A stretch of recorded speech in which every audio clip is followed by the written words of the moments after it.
अस्सलाम वालेकुम नाज़रीन, KTN न्यूज़ में भलीकार आऊं आहियां शहर बानो मेमण। हेडलाइन सां ॾिठियूं। सभ खां पहिरीं अव्हां खे ॿुधाईंदासीं सिंध जी सामूंडी पट्टी में तूफ़ान ऐं बरसात जी अॻकथी सबबि इलाइक़े वासी तमामु घणो परेशान आहिनि, जॾहिं त इंतिज़ामिया पारां कंहिं बि अणवणंदड़ सूरतहाल खे मुंहुं ॾियण लाइ तयारियूं बि जारी आहिनि।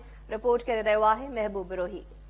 अरबी समुंड में पैदा थियल सामूंडी तूफ़ान तोक्ताई जो जेतोणीक रुख हिंदुस्तान जे रियासती गुजरात जे साहिल तरफ़ आहे, पर उन तरफ़ सामूंडी तूफ़ान जे गुज़रण दौरान सिंध जे साहिली ज़िलनि ठट्टो, सिजावल ऐं बदीन समेत सॼे लाड़ वारे ख़िते में 17 मई खां 20 मई ताईं ज़ोरदार तूफ़ानी बरसातनि जो इम्कान मौजूदु आहे ऐं उन दौरान मिटी जो तूफ़ान वसण जो बि ख़दशो ज़ाहिर कयो पियो वञे, जंहिं सबबि साहिली पट्टी जे ॿियनि इलाइक़नि जियां ठट्टे ज़िले जी सामूंडी पट्टी जा रहवासी बि सख़्त बेचैनी ऐं परेशानी जो शिकार थी विया आहिनि। ऐं 22 साल अॻु 20 मई 1999 ईस्वी में आयल बदतरीन तबाही आणींदड़ सामूंडी तूफ़ान जे साॻे महीने ऐं साॻे तारीख़ ते ईंदड़ सामूंडी तूफ़ान साहिल वासियुनि जो साहु सुकाए छॾियो आहे ऐं केटी बंदर, खारो छाण, घोड़ाबारी, मीरपुर साकरो जे सामूंडी तड़नि ते हज़ारे होड़ा बीहारे माहीगीरनि बीहारे छॾिया आहिनि ऐं केटी बंदर, खारो छाण, घोड़ाबारी ऐं मीरपुर साकरो जे सामूंडी तड़नि ते हज़ारे होड़ा बीहारिया विया आहिनि। माहीगीर जिते ख़ौफ़ में वरतल आहिनि, उते रोज़गार लाइ बि परेशान नज़र अचनि था।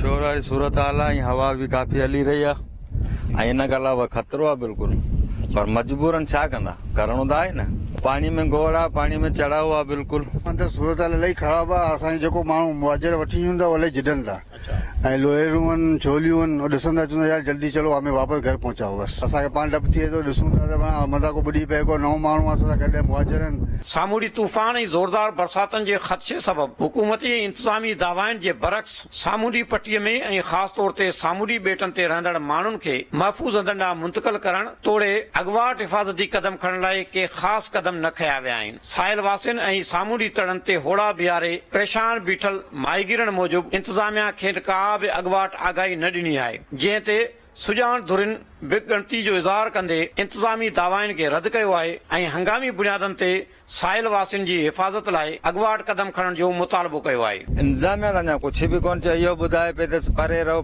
बसि परे रहो, परे रहंदासीं, पोइ खाईंदासीं छा मिटी, हिकिड़ी लॉकडाउन ॿिया वरी हे रोज़गार किनारे सां असांजो सॼो जेको बि वसीलो आहे जान आहे बिल्कुलु समुंड सां आहिनि। हिते न को पाण हिते जिते बीठा आहियूं हिते तव्हांखे का बि एम्बुलेंस हुकूमत तरफ़ां नज़र कोन ईंदी। हिन सॼी ॾुखी सूरत हाल में हिते इंतिज़ामिया तरफ़ां जी माहीगीरनि ॿुधायो त उन्हनि खे को बि इतला कोन थियो आहे। असीं सम्झूं था त ॻोठाणा इंतिहाई ॾुखियुनि हालतुनि में आहिनि। तूफ़ान अचण खां पहिरियां असीं सम्झूं था इंतिज़ामिया खे उन्हनि ॻोठाणनि खे महफ़ूज़ हंधनि ते मुंतक़िल करणु घुरिजे त जीअं नुक़सान खां बची सघिजे।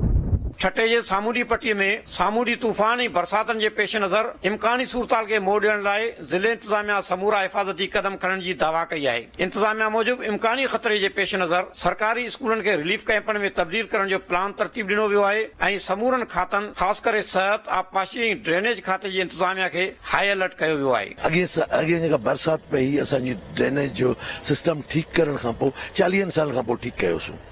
ठीकु करण खां पोइ एॾो तव्हांजे असांजे ठट्टे में एॾो नुक़सानु न थियो जेतिरो मीरपुर ख़ास में थियो, उमरकोट में थियो, सांगड़ में थियो, बदीन में थियो, एतिरो नुक़सानु न थियो।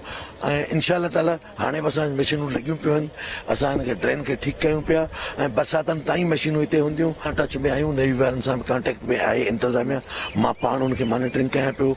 हुननि असां कश्तियूं बि ॾिनियूं आहिनि, प्राइवेट कश्तियूं बि असां हायर कयूं आहिनि, असां हुन में टच में आहियूं।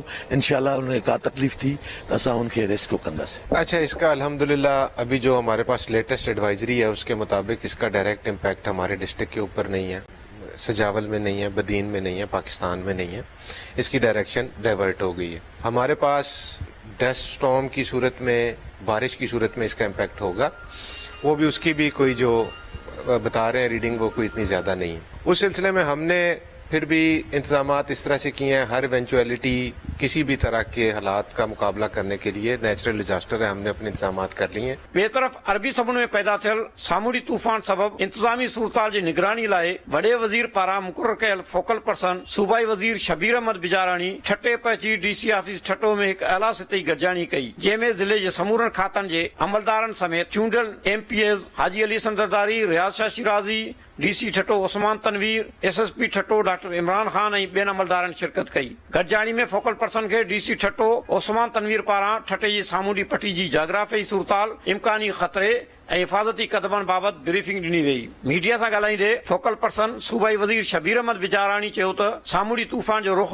जेतोणीकि गुजरात तरफ़ आहे पर सिंध जे साहिली इलाइक़नि में ज़ोरदार तूफ़ानी बरसातुनि जो इम्कान आहे, जंहिं लाइ समूरा वसीला क़दम आणण जूं हिदायतूं जारी कयूं वयूं आहिनि ऐं सामूंडी ॿेटनि ते रहंदड़ माहीगीरनि ऐं फिशर फोक फोरम जे नुमाइंदनि सां राब्ते में आहियूं। ज़रूरत पवण ते उन्हनि खे बि महफ़ूज़ हंधनि ॾांहुं मुंतक़िल कयो वेंदो, जंहिं लाइ नेवी खां स्पीड बोट्स जी मदद बि हासिल करे तयारियूं मुकमल कयूं वयूं आहिनि। असांजो इरिगेशन डिपार्टमेंट, असांजो हेल्थ डिपार्टमेंट, असांजी पुलिस, असांजा पब्लिक हेल्थ जा जेके ऑफिसर्स आहिनि, लोकल गवर्नमेंट जा जेके काउंसिल्स ख़तमु थियनि उते एडमिनिस्ट्रेटर्स आहिनि, उन्हनि जो इंचार्ज बि डिप्टी कमिश्नर आहे ऐं उहे सभु हाई अलर्ट आहिनि। इस्पतालूं जेके असांजे डिस्ट्रिक्ट ठठे जूं आहिनि उन्हनि खे असां इमरजेंसी डिक्लेयर करे उन्हनि खे बि असां जेके डॉक्टर्स वियल आहे उन्हनि जी छुट्टियूं ख़तमु करे उन्हनि खे बि ऑन ड्यूटी रखियो आहे। यहाँ पे जो जेटीज़ हैं जहाँ से लोग अंदर क्रीक्स में रह रहे हैं उनके लिए हमने पाकिस्तान नेवी से रब्ता किया है। पाकिस्तान नेवी की बोट्स, उनकी होवर मशीन्स वो मौजूद हैं वहाँ पे, तो ऐसी कोई भी चीज़ हमने पीछे नहीं छोड़ी जिससे हम आवाम को कोई मुश्किल वक्त आए तो उनको पीछे छोड़ें। अहिड़ी रीति सामूंडी तूफ़ान जीअं जीअं अॻिते वधी रहियो आहे तीअं साहिल वासियुनि जी गिणती में अज़ाफ़ो थी रहियो आहे। हुकूमती ऐं इंतिज़ामी अॻुवाट हिफ़ाज़ती दावाऊं पंहिंजे जाइ ते, पर साहिल वासी 22 साल अॻु आयल बदतरीन सामूंडी तूफ़ान जे तबाहकारियुनि सबबि ख़ौफ़ज़दा आहिनि। अहिड़ी सूरताल में इंतिज़ामिया ऐं चूंडियल नुमाइंदनि खे साहिल वासियुनि जे इन सूरताल में ख़दशनि खे नज़र में रखी हिफ़ाज़ती क़दमनि खे यकीनी बनाइण तरफ़ वधीक ध्यानु ॾियणु घुरिजे। कैमरामैन अब्बास अली शाह सां गॾु महबूब रोही, KT न्यूज़ ठट्टू।